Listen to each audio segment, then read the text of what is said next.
स्वागत है। अब बात करते हैं निकाय चुनाव की, जिसके लिए आज से नामांकन की प्रक्रिया जो है वो शुरू हो गई है। 12 जिलों की 50 निकायों में नामांकन की प्रक्रिया शुरू हो चुकी है। 27 नवंबर तक नामांकन दाखिल किए जा सकेंगे। और आपको बता दें,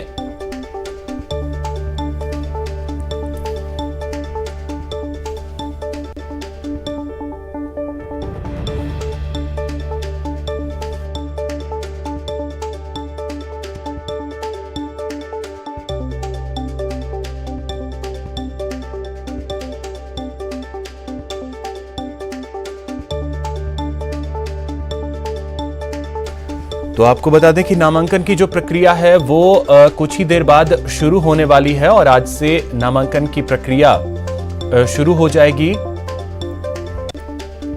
और आपको बता दें 13 दिसंबर को मतों की गिनती होगी, 11 दिसंबर को वोटिंग होने हैं।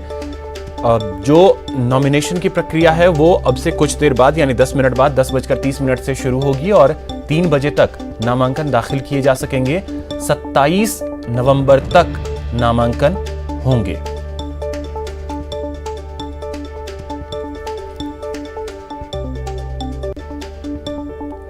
तो इस वक्त सहयोगी प्रेम मीणा जयपुर से और शाकिर अली कोटा से हमारे साथ जुड़ रहे हैं। सबसे पहले प्रेम, आपके पास आ रहा हूं। नामांकन की प्रक्रिया शुरू होने वाली है, तस्वीरें कुछ देखने को मिल रही हैं, प्रत्याशी पहुंच चुके हैं या अभी नहीं?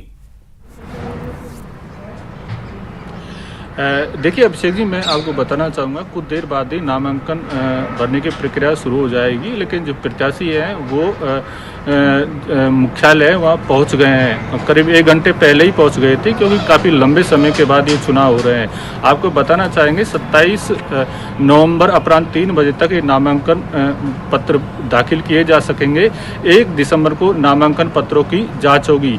3 दिसंबर अपराह्न 3 बजे तक नामांकन पत्र वापस लिए जा सकेंगे और 4 दिसंबर को चुनाव चिन्ह आवंटित किए जाएंगे। इसके बाद जो आयोग है उसने इस बार एक बड़ा फेरबदल ये किया है कि मतदान का समय है वो आधे घंटे बढ़ा दिया है। ग्राम पंचायत चुनाव में मतदान का समय 7:30 बजे से शाम 5 बजे रखा था, लेकिन इस बार आयोग ने कोरोना संक्रमण की वजह से मतदान का समय आधे घंटे बढ़ाया है। हम आपको बताना चाहेंगे कि प्रदेश के 12 जिलों में ये चुनाव हो रहे हैं, जिनमें जयपुर, जोधपुर, कोटा, सवाई माधोपुर, श्री गंगानगर, उदयपुर, भरतपुर, धौलपुर और अलवर। इसके साथ सिरोही में भी ये चुनाव हो रहे हैं। दरअसल आयोग ने नवंबर महीने में प्रदेश की 49 स्थानीय निकायों के चुनाव संपन्न करवा लिए थे, लेकिन इन 12 जिलों में स्थानीय निकाय चुनाव कानूनी अड़चनों की वजह से आयोग नहीं करवा सका था। अब आयोग इन 12 जिलों में चुनाव संपन्न करवा रहे हैं। पहले चरण का जो मतदान होगा उसके बाद नगर परिषद के अध्यक्ष और उपाध्यक्ष का चुनाव होगा। नगर परिषद के प्रत्याशी के लिए आयोग ने 1.5 लाख रुपए चुनावी खर्च सीमा तय की है और नगर पालिका सदस्य के लिए 1 लाख रुपए चुनावी खर्च सीमा तय की है। आयोग ने इस बार भी कोरोना प्रोटोकॉल है उसका सख्ती से पालन करने के निर्देश दिए हैं और आयोग के आयुक्त PS मेहरा संबंधित जिलों के निर्वाचन अधिकारी हैं, उनसे रोजाना वीडियो कॉन्फ्रेंसिंग के माध्यम से संवाद कर रहे हैं और जरूरी दिशा निर्देश देने के साथ साथ आवश्यक फीडबैक ले रहे हैं। इस आधार पर कहा जा सकता है कि अब जिला परिषद एवं पंचायत समिति के चुनाव के बाद आयोग का फोकस स्थानीय निकाय चुनाव संपन्न करवाने पर रहेगा और आयोग ने पूरी तैयारी। नामांकन की प्रक्रिया जो है वो कुछ देर बाद शुरू भी होने वाली है। शाकिर, कोटा में क्या स्थिति है, वहां से अपडेट आपसे जानना चाहेंगे, क्योंकि देखिए मिनट जो है वो 5-7 मिनट बचे हैं। 10:30 बजे से जो प्रक्रिया है नामांकन की शुरू होगी, तो क्या जो प्रत्याशी हैं वो पहुंच रहे हैं नामांकन के लिए? संभव हो अगर कोई प्रत्याशी हो तो बात भी आप करें जरा।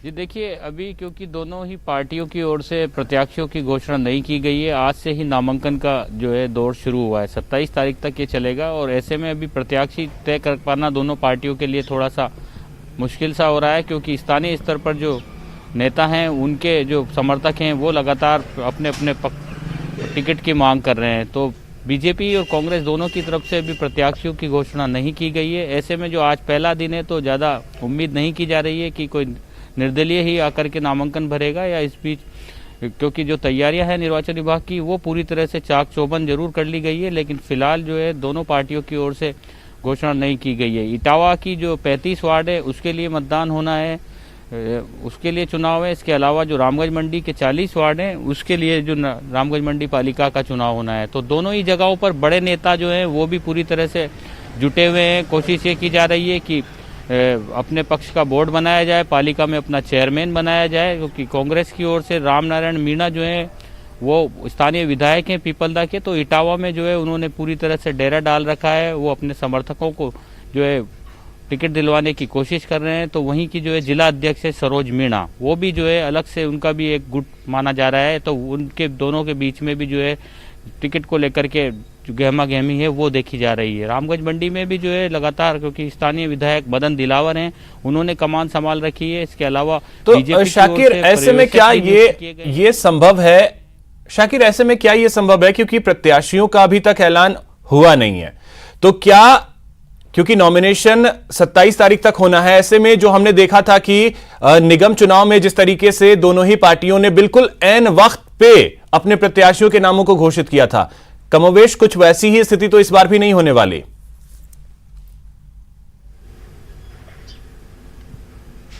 जी देखिए, बिल्कुल, क्योंकि दोनों पार्टियां चाहती है कि बोर्ड अपना बने। इसके लिए वो पूरी कोशिश ये करेंगी कि जिताऊ उम्मीदवार को मैदान में उतारा जाए। इसके अलावा बगावत जो है उसको जहाँ ज़्यादा से ज़्यादा उसका डैमेज कंट्रोल शुरुआती तौर पर ही हो सके, इसके लिए जो है इंतज़ार किया जाएगा, मनाने की कोशिश की जाएगी। जो टिकट मांगने वाले हैं उनके बीच में तालमेल बैठाया जाएगा और किसी एक को टिकट दिया जाएगा। तो ये दोनों ही पार्टियों के लिए बहुत ज्यादा चुनौतीपूर्ण होने वाला है, और शायद यही वजह है कि अभी शायद पार्टियां जो हैं वो प्रत्याशियों के नामों का ऐलान भी ना करें। दौसा चलते हैं, आशीष शर्मा हमारे साथ जुड़े हुए हैं। आशीष, दौसा से क्या तस्वीर, वहां से क्या जानकारी, क्योंकि नामांकन की जो प्रक्रिया है वो अब शुरू होने वाली है।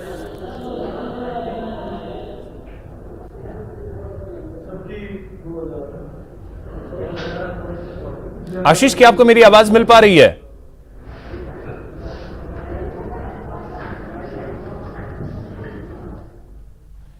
चलिए, लगता है आशीष तक आवाज नहीं पहुंच पा रही, लेकिन प्रेम के पास चलते हैं। प्रेम, एक चीज और आपसे जानना चाहेंगे। देखिए, जैसा कि हमने देखा कि कोटा में अभी तक दोनों ही पार्टियों में से किसी ने भी प्रत्याशी का ऐलान नहीं किया है, कुछ ऐसी स्थिति जयपुर में भी है? जी बिल्कुल अभिषेक जी, आपने सही कहा। दरअसल दोनों ही प्रमुख राष्ट्रीय दलों में अंदरूनी खींचतान के चलते प्रत्याशियों का चयन नहीं हो पा रहा है, और जैसे दोनों ही दलों ने पहले किया था कि ऐन वक्त पे गुपचुप तरीके से प्रत्याशियों का ऐलान किया जाएगा, और इसके पीछे यही वजह मानी जा रही है कि प्रत्याशियों के नामों का पहले ऐलान करने से जो कार्यकर्ता है उनमें बगावत का डर जो है वो दोनों ही पार्टियों को है, और शायद यही वजह है कि दोनों पार्टियां भी इंतजार करेंगी। आशीष के पास चलते हैं, दौसा से हमारे साथ जुड़े हैं। आशीष, दौसा से क्या तस्वीर है, क्योंकि अब जो है नॉमिनेशन की प्रक्रिया ऑलमोस्ट कुछ देर में शुरू होने वाली है।